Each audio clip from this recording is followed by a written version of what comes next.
Hello, and today we'll continue with Pervader.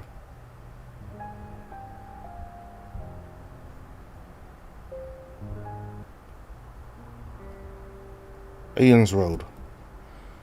The town lay on a wooden hill with horse stone buildings ascending along the zigzagging main path of its namesake. I could spot bustling activity right up to the peak of it in the distance. Is that place up there part of the town? It is, and we're only seeing half of it right now. There's more on the other side. Is it all just one long winding road? Principally, yes.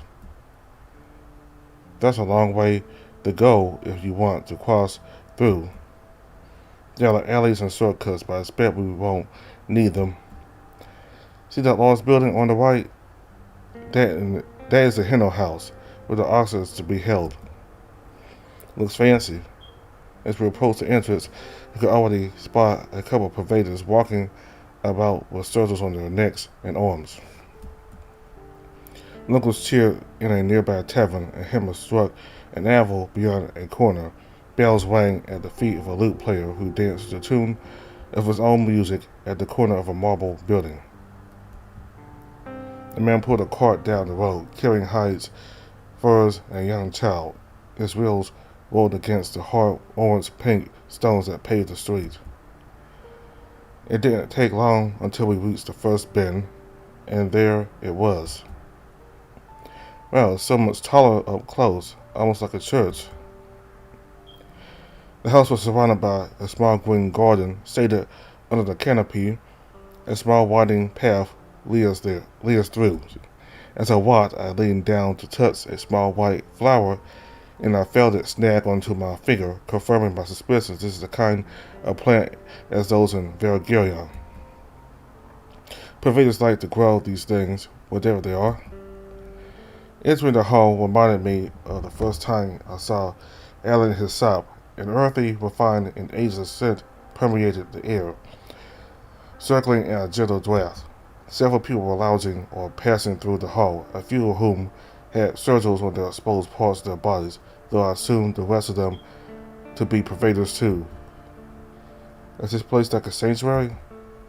It is a gathering place for pervaders, but it's not a home, nor is it meant for aspirants. Seekers and members of the many guilds come here to deal in business.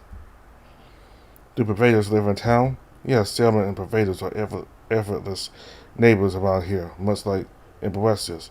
Hopefully it will stay that way for many years to come.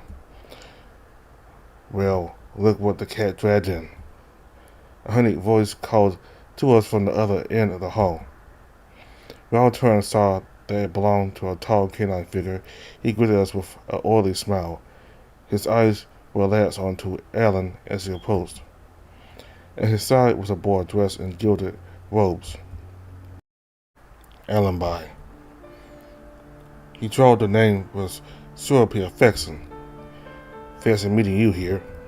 Ah, Fallon, it is nice to see you again. Aye, my word is, it's been so long, too long.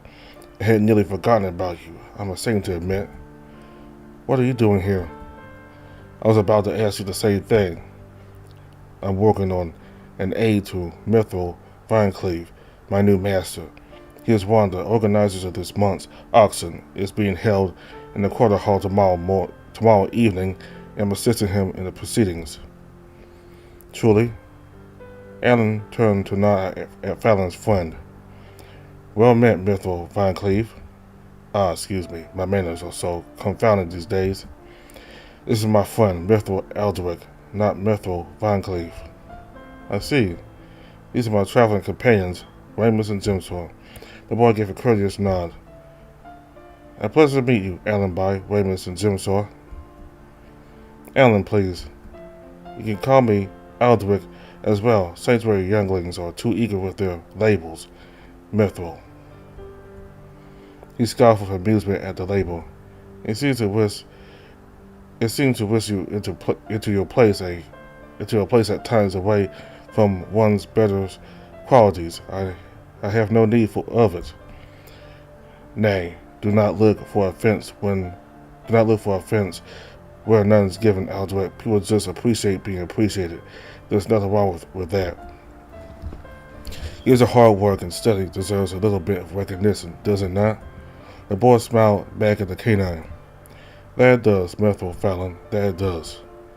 Fallon, may I ask a favor? Of course you may ask. I'd like to speak with Mirthful Vinclave. My master is quite busy today. What is this about? It's a long story, and I will have to shorten it for him once you tell me. I'm here out of desperation. We've been traveling north for the past 2 weeks. From Tyria, there was a magical explosion, and a Ganti dagger with a powerful enchantment shattered and killed a few people.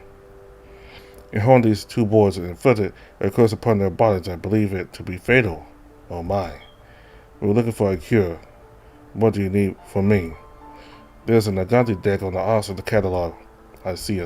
So, it seems to be the same type of dagger. I need to take a look at it, please.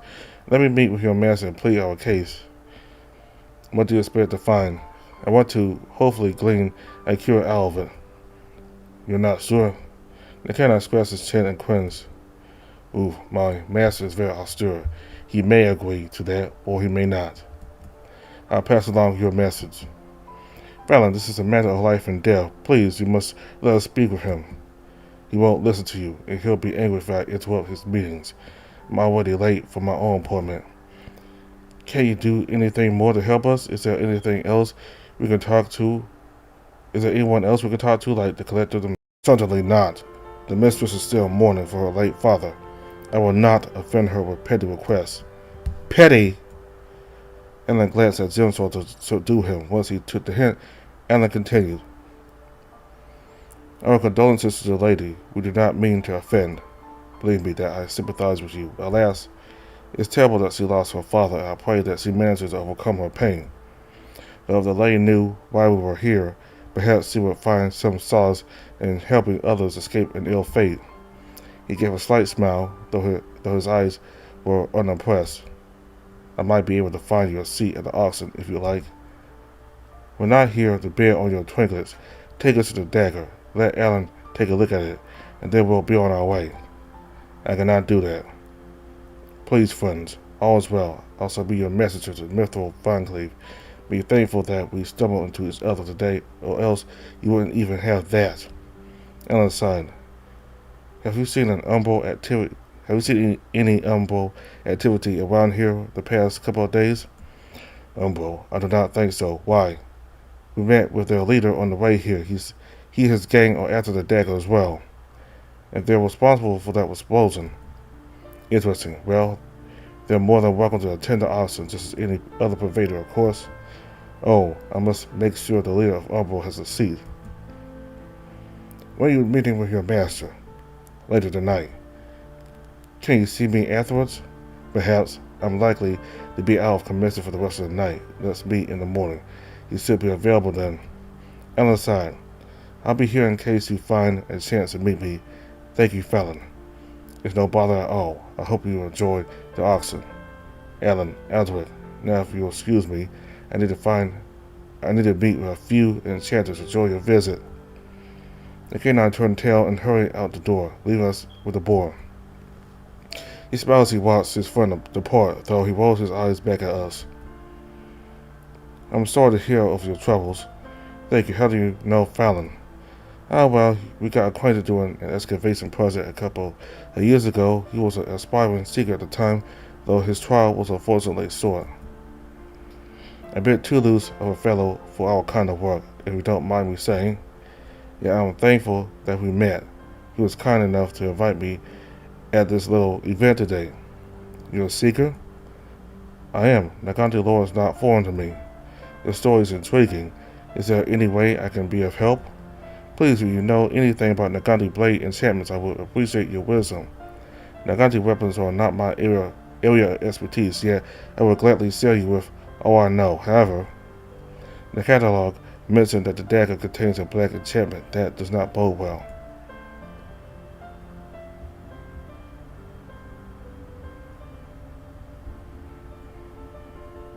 Naganti's enchantments are very varied, from tools of labor to weapons of war. Many of them seem to cause some very dangerous effects, as if they were trapped. But we assume that all of them are meant to be useful. And the Naganti one may be designed to levitate an object, but it may also be designed to set aflame the thief that lays his hands on it. Nearly all Naganti enchantments are trapped in this way, with no obvious means of gleaning their proper use. There are three categories. A white enchantment is one that is not trapped. A gray enchantment is trapped, but the trap can be easily avoided so that the wand may be used safely. Lastly, a black enchantment seems to cause nothing but misery. They are cursed, if you will, like your dagger. We believe all enchantments are either white or gray enchantments, meaning that black enchantments are ones that have an unknown but useful purpose. Indeed, many black enchantments have become gray enchantments over time as we learn more about the old world. That is why we are seekers. Have you seen a dagger? Not this particular one, but I am aware of this kind of cursed dagger. It causes a veiny infliction upon your body, does it not? Yes. Sadly, I do not know of a cure. I do not believe one is known to exist, but we will try to look into it.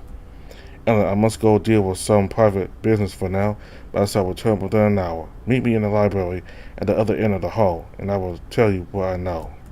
I appreciate the help, Aldrich. The boy nodded again, in his courteous fashion. Well, Mr. Jones, I wish you good health.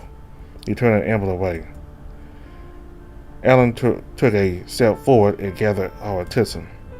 I will remain here for the rest of the day. Might meet some older friends that can help. Otherwise, I will have to keep pestering Fallon, and hopefully he will have a change of heart. In the meantime, I want you two to go out and find a place for us to sleep. Take this coin. He placed a palace in my hand. Come find me later, understood? Simpson and I nodded. Be on the lookout for Umbro. I'm sure they got here before us, and that means they have the upper hand. Go on, away with you. Jonesville shook his head as we left. He sighed loudly once we were outside and alone. Everything all right? You know what I think. I know. Let's just have a little faith in Alan. Sure. Thankfully, there was an inn a short distance up the road from Handel House. After discarding my backpack in one of the rooms, I met with Jonesville outside. Are you going back to Alan? Not yet. Why? Do you want to do something else? I'd rather avoid that place. That friend of Alan's is always too suspicious. If he learns I'm a watchman, that might ruin our chances. I'll take a look around town and see if I spot any familiar faces. You still need to replace your sword. That too. I'll come with you. Are you sure?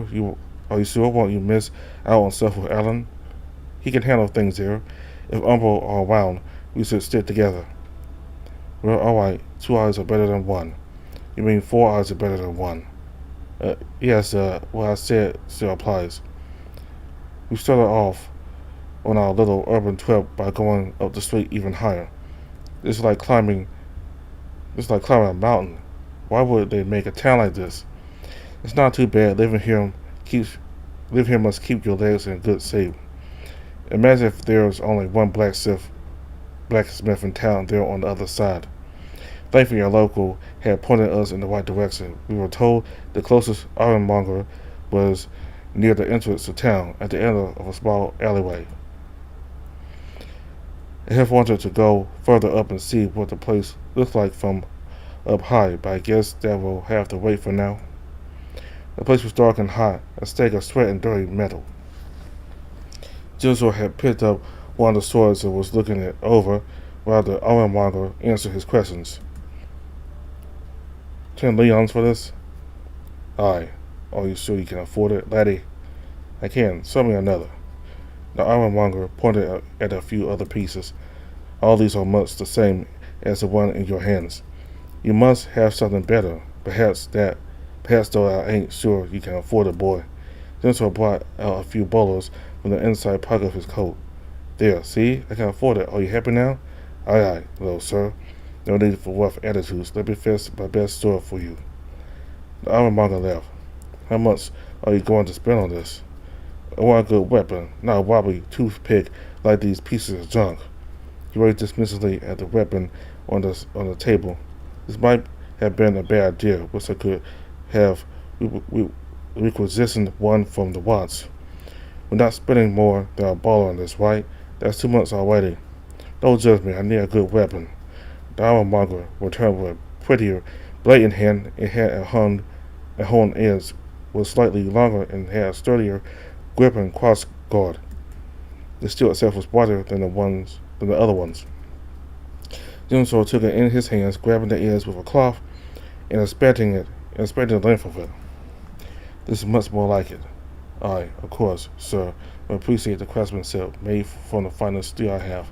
How much? The armormonger licked his lips and cocked his head. $2. I nudged Jimso aside. I'm not letting you pay that much for it. Let me take a look.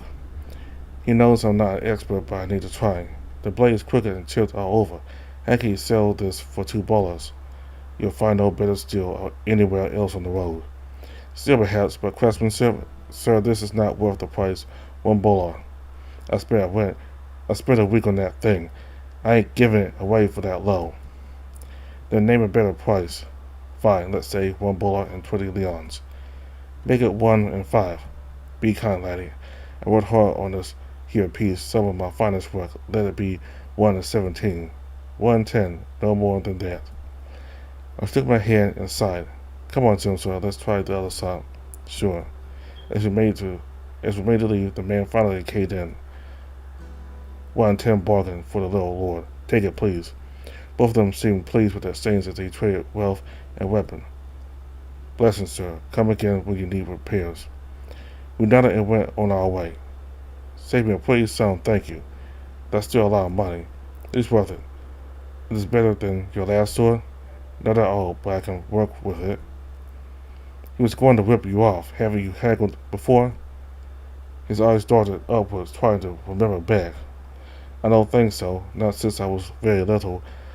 All my equipment is commissioned by the Watts. Ever since I joined, they provided all my food and shelter and everything else. Probably could have pushed down the price even more. You did good, thanks, I owe you one. He held the sword out and stared at it, studying its weight and edge. It's a bit more sharpening, and the other will cut real nice.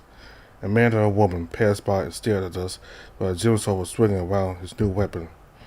Maybe put it back in its scabbard for now. Yeah, you're right. Sorry. He threw an awkward apology at the strangers. We should probably go back and check on Alan. You go on ahead. I still want to look around town a bit. Are you sure? What if Ambo catches you? They won't do anything out in the open, and I'm not going to poke my nose in any dark corners where they can jump me. I'll come with you. Now you should go check up on Alan. He'll start to worry if one of us doesn't show up soon. Okay, don't take long though, alright? Sure, I'll meet you in front of the Henno house in an hour. We parted ways. Jimso continued to climb up the main road beyond the Henno house until I could no longer see him pass another bend. The people in this town are very unconcerned with our presence. Neither I nor Jimso turned any heads as we explored the area, though I felt like an obvious stranger. Ayan's Road seems like a hellish place to navigate if you want to go from place to place. Despite that, there are a lot of merchants carrying goods up and down the hill, and throughout the small alleys like ants in a colony. A short while later, I had made my way back to the Henno house. Alan wasn't there, however. After asking around a bit, I learned that the old bear had gone to meet with Osric somewhere upstairs, though I wouldn't be allowed to go around and check for him. With little else to do, I waited in the lounge. Jimso eventually sold up, then Alan joined us shortly thereafter. We decided to gather around outside away from the eavesdroppers to discuss our plans for the auction. In the sign of Umbo Yat, I took a look around town. Gimmelborg's lackeys are nowhere in sight, and I recognized each and every one of those bastards. Kept my ear to the ground, but nothing. Many of these locals haven't even heard of Umbo. They do little to bother people in this region. Not blatantly, but their smuggling network covers this town and extends further west along the coast. I reckon if you poke around long enough, sooner or later you'll stumble into them. Aye, then we might expect different answers this time around. What do you think they're up to? There are only two ways they can come about getting that dagger, stealing it, or buying it. Gamer Boy might show up at the auction, or he may send someone in his stead. I will observe the auction proceedings and see what happens. I thought you weren't allowed to join if you don't have the money to bid. Did Fallon come through? No, Fallon has failed to help us. Can't say I'm surprised. The guy seems very slippery. Did you at least get an audience with his master? If only. What about Alaric? Alaric has not been able to come up with any answers related to the dagger. However, he has more knowledgeable friends who might help us once this auction is over. Also, he is participating in the event tomorrow, and he has graciously invited me to join him as his guest. Will he bid on the dagger? Unfortunately for us, Alderic is not here for our charity. The Seekers have sent him here to obtain specific items from this auction, and his coin must follow the mandate. The dagger is not on his priority list. Although that cursed thing is unlikely to reach a high bid, he does not expect to be able to match it. Someone has to win. Yes, we will have to speak with the winner afterwards, whoever they end up being. Alderic knows many of the people around these circles. If the winner is someone familiar, then we'll have a good shot at getting our hands on it. Whether they're not, our chances will suffer. Worse still, if it's an Umbral agent in disguise, or an unwilling stranger. What if they try to steal the dagger? We prevent them from doing so. Umbral has not made themselves known yet. I suspect they will attempt to gain it through some nefarious means. A break-in? I told Fallon what happened at the aquarium and Chariot. He promised me he would increase security at the Henner house tonight. Then we seek help guard it. Fallon won't allow us near it. What is that guy's problem? I will remain here tonight. However, Alderic has invited me to stay with him at his guest room within the Henner house. If anything happens during the night, I'll be ready. Then what are we supposed to do? Wait until morning. Perhaps nothing will happen. They would be very foolish to cause trouble at a Pervader house, especially now that we're aware they might show up. Gimmelborg was very confident that they needed all these daggers. He won't give up on it. If they wish to take it, they will be fools to try to steal it tonight. Gimmelborg is not dumb. He will try a different way. Like what? I do not know. Tomorrow is a big event with plenty of opportunities for mischief and manipulation. We will need to be vigilant. Over the next hour, Alan explained how the auction would be carried out and how we would participate. Next day, Jimmy and I woke up early. We hurried to the Henner house to see if anything had happened. Thankfully, everything seemed to be in order. By the time Alan got a chance to speak with Fallon's master, the event was already underway. It was new, and the first item went up for bidding. The collection was organized in several different sets. Between each set, there would be a break, and the attendees would go out into the hobby and refresh themselves. Did someone buy the dagger? It hasn't sold up yet. I believe it's in the third set. There had to be at least 40 people in the lobby, and none of them seemed roguish enough for Umbral. Without a doubt, none of them were part of that gang that ambushed us. If one of them is among us, they are not suspicious enough. A bell rang, urging everyone back into the quarter hall. More waiting. It was surprisingly lonely in the lobby. Only one young lady was tending to the tables, making sure there was food and drink ready for the next recess. One guard was stationed at each end of the hall, out of sight unless you were looking for them. Though I had a hunch they were keenly aware of everything that was happening inside, perhaps even studying me. Midway through the second set, I heard the door open and saw Fallon come out. Our eyes met. Oh, hello there. Haven't you been here since we started? Yes, I'm waiting for the next break. You're not invited at the auction, are you? No. Good. Let's stay out here. Please. We want to disturb the guests. You see? He flashed a complacent smile as he turned to walk away. Mind if I ask you a question? Be quick about it.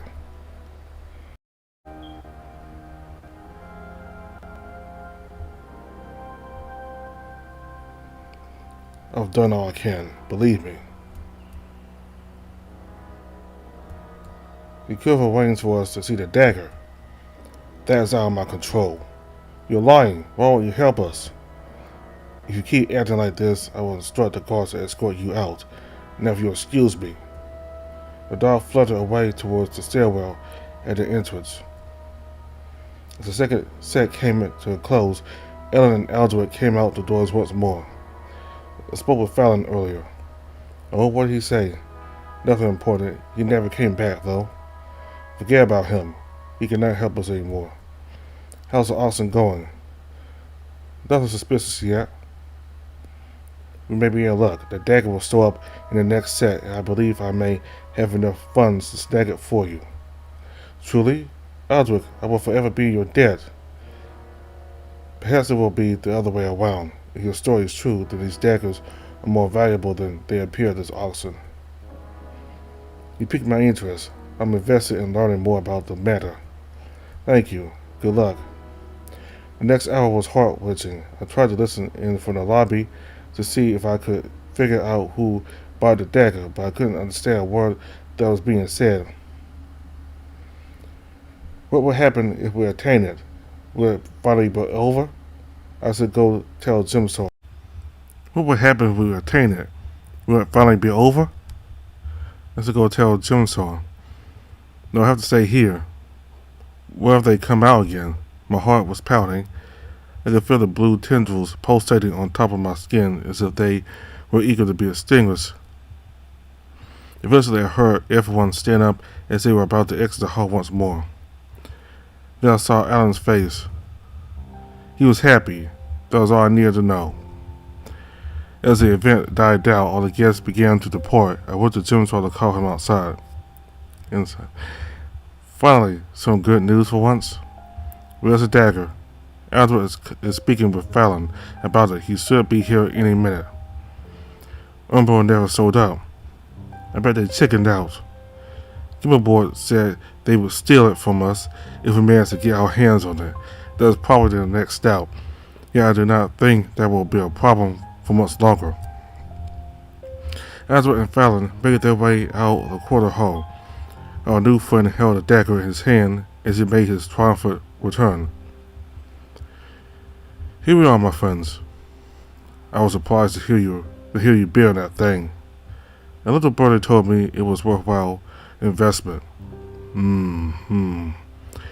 Yes, I hope you were not taken for a fool. In any case, congratulations on the successful bids. Are you returning home, my dear friend? Yes, very soon. Thank you for your help, Mr. Fallon. I will eagerly await your next auction. Quite. Fallon's frown turned into a wide smile. Fare thee well. Enjoy the rest of the evening, Alan. He wore his fake smile until the end, as he gave a final nod and turned away, disappearing out into the garden.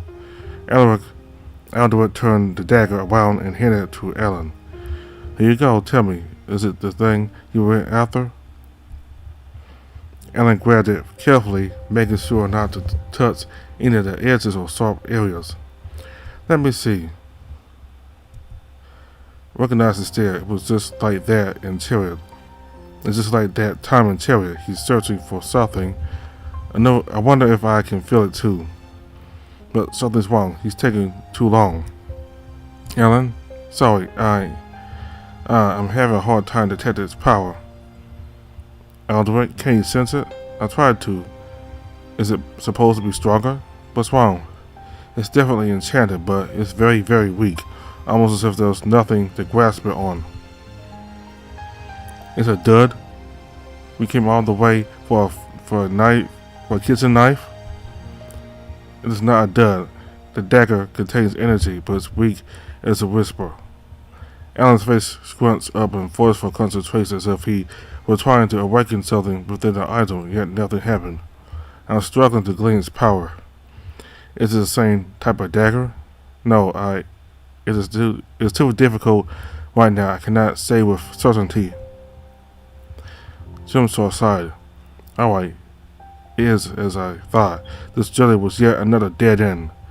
Hang on, laddie. This is not a reason to give up yet. The blade may still contain a solution. I need a few days in a workshop to figure it out. Alan glanced at Aldrich, and our new friend has offered to help us once more. Indeed, I've invited Alan at my Elysium to study the matter. My friends back home will be interested in hearing. Will be interested to hear of the strange magical infliction, and I'm sure they will be able to assist you in ways I was unable to. I see. Good. Gwen, you go do that. But I'm done following you around on this treasure hunt. Enough is enough. I'm going to tend the hall. Jigsaw, please, give me time to study the dagger. I'm not stopping you, am I? If I have to worry about your whereabouts, then yes, you're stopping me. I promise your father I will look after you. Jigsaw sighed. Despite my objections, I appreciate your help, and I trust you. I know you are doing what you think is best for Raymond and me. I won't fight you on that. But I also need to do what's right. If Umbro wants to use these daggers, then my goal is to stop them. Your goal is to save your own life. Your own father gave you that order. Now if he knew, he would have realized the danger. He would want me to fight.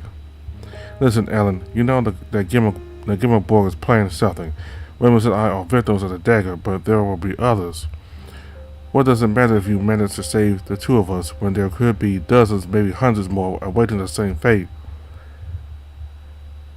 If you have the ability to stop Umbro, you will be right.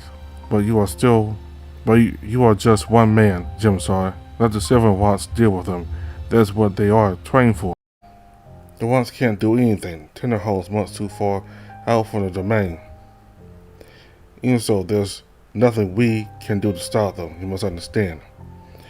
There's plenty we can do, but not if we're stuck out here. Aldrich cleared his throat, garnering all our attention. Excuse me, before you decide on a course of action, please observe.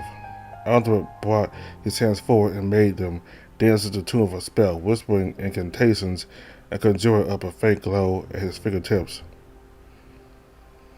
As his gesture ended, a pillar of magical light grew out of the floor, standing at the height of a man. A heartbeat later, it split open to reveal a passage towards a different place. Through it came a vision of a faraway world made up of blue sky and white snow above the clouds. A portal?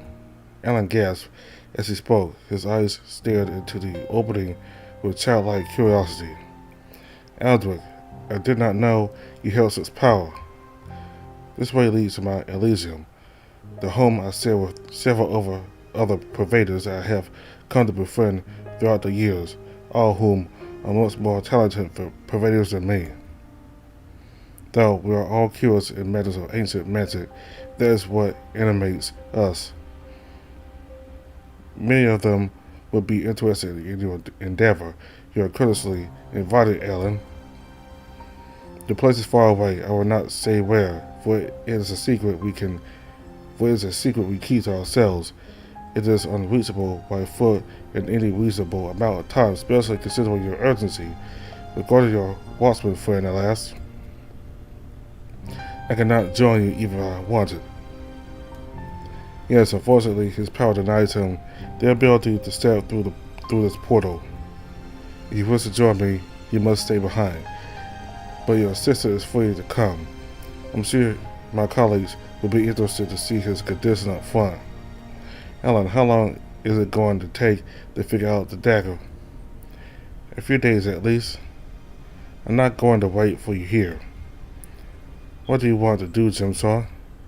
I'm going to Tenderhall. It's what we should have done since the beginning. You want to travel alone all the way to Tenderhall? Madness. You know it's madness. I will not be alone. There's a merchant caravan heading south tomorrow morning. I said I will offer my sword arm in exchange for travel company. Are you sure it's safe? Safety is in numbers, and these are well-trodden routes with well-known merchants. Our journey from Chariot was 10 times more dangerous. Why do you have to be so stubborn? Why can't you wait? You said that this course will eventually kill us. How much time do we have left? There is time. Alan, how much time? I don't know. Then stop asking me to waste it. Have you ever stopped to consider what I think about all this, or how Raymond thinks about it? Every night I go to bed not knowing if I will wake up again. Every time I feel an inch of weakness or sickness begin to crawl within me, I feel it could be the affliction setting in for the killing blow. I may die tomorrow, a week from now, a year from now. No one can say. All this travel, for what? No, I cannot let myself waste away when there are important things I could be doing. Then your mind is made up. You will not even wait a few days. I've waited long enough. Good luck in your research. I truly mean it. But if it all ends in not, then at least I will be closer to another solution. Alan sighed and shook his head. This is not wise. Your father would kill me if he knew I let you go. We can't split up. If you go, how will we find you again?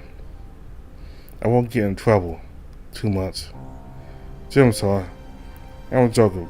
By myself, there's little I could do to stop Umbro, but I can ask around and learn more about the activity in the area. We'll meet up in Tenderhall when you're done with your research. By the time we see each other again, I will have gathered more useful information. Aldrich clears his throat again. If I may, perhaps there is an alternative.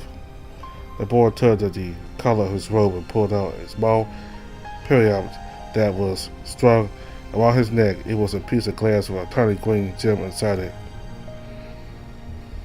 He walked over to Jim's and offered a twinklet to him. Take this with you and keep it safe on the road. What is it? A means to find you. How quickly can you get to Tenderhall? 4 days. That should give us enough time. Once you arrive in that town, I want you to take this piece of glass and crush it into the ground in an open area away from prying eyes. Afterwards, you must step away from it and wait. That will signal to me from far away so that I may open another portal to you. You will be reunited with your friends. A fine idea. Indeed, Aldrich. You've been so helpful, words will never be able to express my gratitude. It is my privilege and my pleasure to be of help. The ends are settled. I will travel to our next lead while you're off doing whatever it is you do. I hope I won't live long enough to regret this. Ramus, their eyes fall on me expectantly. They had assumed that I would travel with Alan, but I had my misgivings. While I stood there, unsure of myself, I could see that it dawned on them that I had not given my consent on the matter. I may choose to go with either of them. Alan would be safe in the Elysium among his own kind. On the other hand, Jimsaw would be with strangers, and that is more likely to end in trouble. Not that I should be worried for their safety. Both of them are more than fit to look out for themselves. If anything, I'd be a burden on them, or both of them. If I went with Jimsaw, would the caravan even allow me to join? Jimsaw had a weapon in the presence of a warrior. Meanwhile, I had less than nothing. If there was no danger, what would be the proper course of action? Ella wasn't confident that our dagger would reveal the answers we were seeking, but Eldrick's friends might be even more useful. They would also be more interested in looking at my scars, but that never offered me any comfort. Every time I stole off these tendrils, it makes me feel weak. I feel so lost. Is there a right way forward? I cannot know. The future is in doubt. In moments like these, all I can do is follow my instinct. My awareness falls upon my beating heart, and I can feel the pulsating blue vein beneath my clothes. Something deep within me urges me ever so slightly to follow him. Okay, so this is a big choice we're going to make.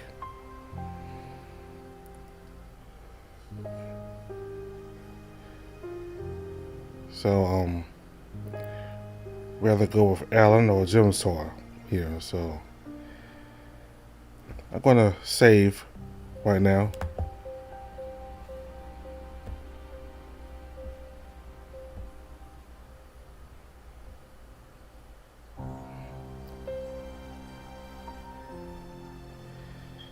So I'm going to go with Alan for now, and then once we get to Tender Hall, then I'll come back here and choose Jim Saw. So we're going to go to Aldrich's Elysium, where they should have more knowledge about the Nagati daggers and maybe help with Ramus's scars. So for now we're gonna pick Alan, and then we'll go back to Jim Saw later. I'll go with you, Alan. The bear breathed a sigh of relief. Good, you had me worried for a moment. Why? It's safer for you if you come with me, and I'll feel better if I can keep an eye on your condition and not worry about myself. If Aldrich's friends can help find a cure for this affliction, then they will want to see it for themselves. I turned towards Jim Saw. He seemed fairly pleased despite the circumstances. Are you sure you'll be alright? I can come with you if... Don't worry about me, Ramus. I approached him. This feels so wrong. It's almost like I'm losing a new friend. Before I even knew what I was doing, my arms wrapped around Jim Saw and pulled him into a hug. I could feel his awkward trembling beneath my grasp, but I couldn't let go. Not yet. He patted me on the back a couple of times, then I released him. Sorry. I whispered an apology and shook my head. I'll be fine, don't worry. I'll count on you too, alright? Look after the bear. He needs you more than you need him. He grabbed my hand and shook it, giving me a stern look. Go, don't spend any time worrying about me, or it will distract you from your duty. Wait a token if you find yourself in trouble, and we will come to your rescue. Do we need to go right away? This kind of magic saps me of my strength. I will not be able to open another portal till it is time for you to return. Now or never. Alan approached me from behind and laid his hand on my shoulder. He spoke to Jim Saw. Whatever you do, stay out of trouble. Jim Saw nodded confidently. Enough warnings. We will see each other again soon. I promise we will not waste any time. The Ramus shall hold you to it. If everyone is ready, please follow me. The boy took the first step forwards through the portal, nearly vanishing in the misty white swirl of magic. Alan and Jim Saw exchanged one last serious look with each other. Then the bear hopped through, and he too became blurry beyond. His voice became muffled from the other side. Ramus, come, there's nothing to fear. I don't want to say goodbye because I know we'll see each other again. Count on it. His cocky smile gave me some confidence. I turned away. The portal hummed when I brought my hand forward to feel its surface. It's warm. I can see Alan's frame on the other side, though his features are lost in transit. His mystic visage moves like a stranger behind a cold window, and I see his head return through the opening. The palm is open and it beckons me to come. I wonder where I'll end up. My hand grabs his, and I take a step forward. A sour magic envelops my body as I feel myself being transported a great distance. Now, where am I? A sudden flash blinds me for a brief moment, and then I find myself standing in a foreign place. We have arrived in the middle of a large hall. A cold minty fragrance permeated the air, making the tips of my fur and whiskers stand up. Off to the right, there were large windows that gave an open view to the outside world. Snow, light, and mountains with no hint of grass and greenery. I have never been in such a land before. Alan grabbed my shoulder and gave me a slight shake. Are you okay? I'm fine. Where are we? This is my Elysium, Ramus. It is my home and my shelter from the outside world, a place I share with others of the same nature. It is like a sanctuary, but smaller. This room is almost as big as the entirety of Valgarion. Perhaps in scale, there are fewer people to meet here. We are all close friends. I looked off to the right to try and make sense of where I was, yet the light was shining so strongly I had difficulty seeing through to the outside. My steps echoed throughout the hall as I made my way towards one of the windows. When I got closer, I noticed there was something peculiar about it. The moving glare of the surface, on the surface of the glass, gave it a ghostly quality, with shifting hues that danced along with my approach. This cannot simply be glass. It's as if it's alive. Beautiful, isn't it? Reminds me of the stained glass at the cathedral back home, but it doesn't look right. Alan lifted his hand and held it against the window. His fingers slowly pushed into it, bending it like tensing fabric. He urged me with his eyebrows to do the same thing. The surface felt very cold against my palm, almost as if ice was piercing into my skin. If it's so cold out there, then this hall is remarkably warm for its size. I tapped the window fabric in several places, scratched it gently with the tips of my claws and rubbed it to feel its rough surface. I tried pushing it into it, but then something snapped back. The material seemed to break apart as if I had poked a hole into it and was twisting my hand. I know, did I break the window? I'm so sorry. No one's supposed to do that. You may be surprised to learn that it's not quite a regular window. This is maze glass. It can act like a window, keeping the cold weather outside, but it also works as a doorway. Push into it enough and you will pass through to the other side unharmed. It's freezing though.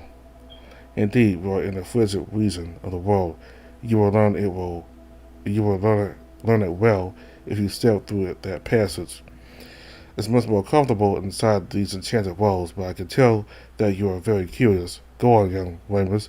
Take a quick look outside if you so desire. Be warned, however, it is much colder than you think. Ellen's eyes did not warn me away from it, so I turned towards the outside. Again, I started with my fingers. The arcane membrane let up as I applied more pressure, and it allowed me to break through and touch the biting cold. My arm pushed forwards, then my leg, then my entire body was pressed against it like laying on fresh bed sheets. I had pierced through with half my body, and I was just about ready to meet the outside world. The maze glass allowed my entire head to pass through, and I instantly felt the sharp of winter cut through my ears and my face. Each breath I took was heavy, nearly frozen in my throat. My eyes were glazing and my fingers were going numb. There may have been a dozen other things assaulting my body at that moment, yet even without the freezing cold I could have gone breathless at the sight.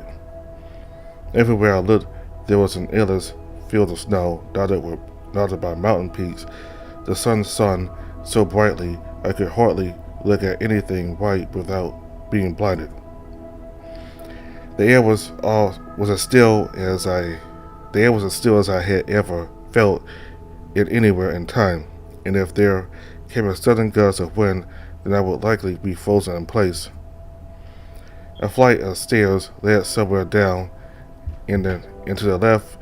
It tempted me to explore its route, yet I knew if I tried it, I would never come back alive. Suddenly, I felt Alan's hand grab my shoulder again. Can't stay here much longer. Alan, I've never seen so much snow. There's not snow out there, Weymouth. My vision had started to go blurry and cracked, yet I was able to see past it towards the endless field. That wasn't snow. That isn't snow. Those are clouds. We're very high up. If we stay here much longer, we'll pass out. I nodded at his suggestion and turned back, almost clawing my way through the mazes. This time, the surface felt warm. My shaky legs gave out, and I crashed to the ground, resting my hands on the tiled floor as I struggled to regain my faculties. A minute longer and I might have died out there. I felt Alan's hand rub my back. His touch was enchanted with an aura of warmth, speeding up my recovery. Will you be alright, lad? You'll be fine. A short while later, my strength and senses returned to me, and I was able to stand up. I met Alan's kind and concerned eyes again and let him know that I was unharmed. Why would you want to live in a place like this? The boy chuckled. The weather does a good job of keeping strangers away. Those who live here are very particular about their privacy and find value in its isolation. For most of us, the only way in or out is through a portal. That is what this landing room is for. He raised his hand across the length of the room. Now then, are you feeling refreshed, young Ramus? I'll survive. Good, then come and let us meet my colleagues. I'm sure they will be able to assist us. Edward led us across the room and up a wide staircase, turning 1/4 of a circle to arrive at the next floor. This hall was much smaller, narrow barred windows letting some light from the outside, but most of the illumination came from the magic torches hanging from the domed ceiling. A sprawling sculpture lay at the other end of the room. Its inner channels were lined with a golden glowing material that pulsed upwards in a gentle rhythm, commanding attention. Edward approached it and gestured with his hand at the dark stone, muttering a spell, making it shine brighter. Suddenly, the tip flashed and blood sending a wave of light and sound flooding across the room and echoing down each hallway. Within a few seconds, the humming had ceased, and Edward turned towards us. Would you like something to eat before we get to it? Alan shook his head and glanced at me. Oh no, thank you. I grabbed a bite at the oxen. Very well. You help. I understand you must be eager to find a solution as quickly as possible. My colleagues and I are resourceful people. I promise you, there will be something useful to learn in this Elysium. If there is a cure to your affliction, there's no better place to ask for help. I appreciate your hospitality, Aldrich.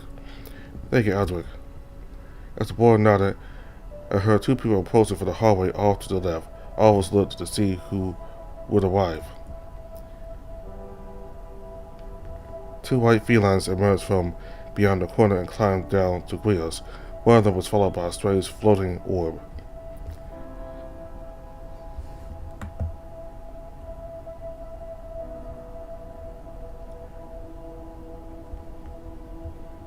Okay, so we met a lot of new characters in this part here.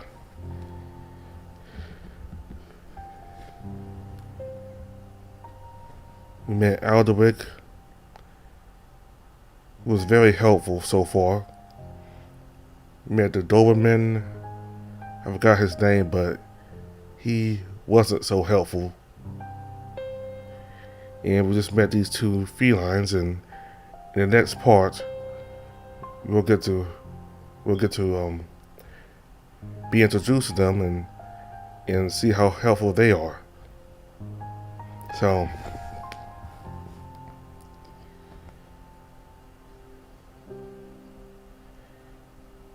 they did get the dagger, but it's not operating like they had hoped, so they need more time to figure it out. So, and these two felines here, these two people that we just met,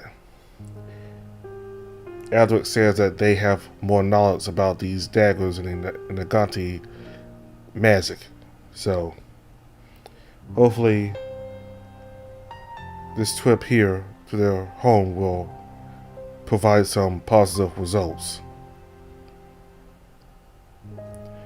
So we're on Alan's path here right now, and once we're done with getting their help from these three people here, Aldrich and these two other people, once we're done getting their help, then we'll go back to see where we have to make that choice.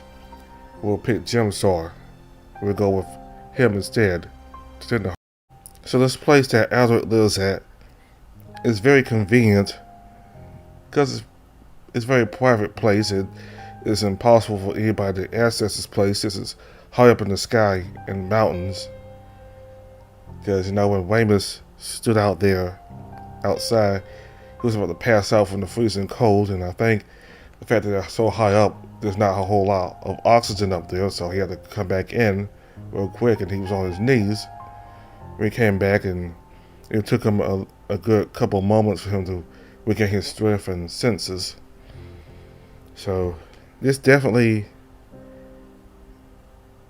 is good for being away from the Inquisition, you know, the Watts. I think this is far up in Pervader territory, so they're nowhere near this place. But even if the Wattsmen did go this far up to Pervader territory, this far north, this place is still convenient because it's so inaccessible that the Wattsmen wouldn't be able to reach this place anyway. So it's a very nice and convenient place for pervaders like Aldrich and those other two, for them to avoid any company, especially any hostile company like the Watts, and just be able to perform their magic and research magic in peace. So this is a very convenient place for them, for Aldrich and the other pervaders, the two other pervaders there, to practice their magic and use it and research magic in peace. Okay, so we'll continue with Pervader next time. Thank you all very much for watching. Goodbye.